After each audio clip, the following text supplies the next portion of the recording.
బీహార్ రాజకీయాల్లో 2 దశాబ్దాలుగా తిరుగులేని శక్తిగా వెలుగొందిన నితీష్ కుమార్ ముఖ్యమంత్రి పదవికి రాజీనామా చేయడంతో రాష్ట్రంలో సరికొత్త అధ్యాయం మొదలైంది. పాట్నాలో తన చివరి కేబినెట్ సమావేశాన్ని నిర్వహించిన అనంతరం నితీష్ తన పదవి నుంచి వైదొలిగారు. ఈ చారిత్రాత్మక మార్పుతో బీహార్ చరిత్రలోనే తొలిసారిగా బీజేపీ సొంతంగా ముఖ్యమంత్రిని పీఠంపై కూర్చోబెట్టబోతుంది. రాష్ట్రంలో ఎన్డీఏ పక్షాల మద్దతుతో సామ్రాట్ చౌదరి తదుపరి ముఖ్యమంత్రిగా బాధ్యతలు చేపట్టడం ఖాయమైంది. సామ్రాట్ చౌదరి రాజకీయ ప్రస్థానం ఎంతో ఆసక్తికరంగా సాగింది. ఆయన రాజకీయ కుటుంబం నుంచి వచ్చారు. ఆయన తల్లి పార్వతీదేవి, తండ్రి శకును చౌదరి ఇద్దరు ఎమ్మెల్యేలుగా పనిచేశారు. సామ్రాట్ తండ్రి శకును చౌదరి నితీష్ కుమార్ స్థాపించిన సమతా పార్టీ వ్యవస్థాపకుల్లో ఒకరు కావడం విశేషం.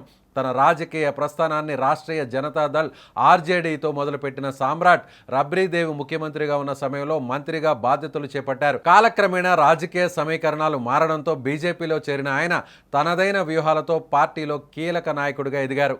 ముఖ్యమంత్రిగా నితీష్ కుమార్ నిష్క్రమణతో బీహార్ రాజకీయ ముఖ చిత్రం పూర్తిగా మారిపోతుంది.